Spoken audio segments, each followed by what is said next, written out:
High, আসসালামু আলাইকুম everyone. Hope you all are doing well. Actually আজকে একটা ভিডিও শেয়ার করতে চাচ্ছি আপনাদের সাথে।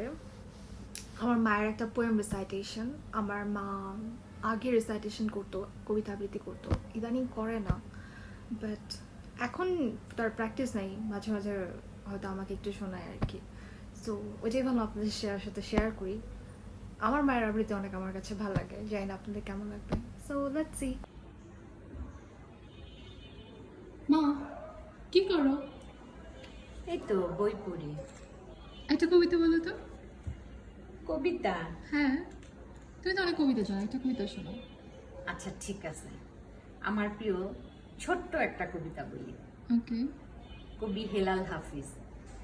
যে জলে আগুন জ্বলে, আগুনে আর কতটুকু পুড়ে, সীমাবদ্ধতার ক্ষয়, সীমিত বিনাশ।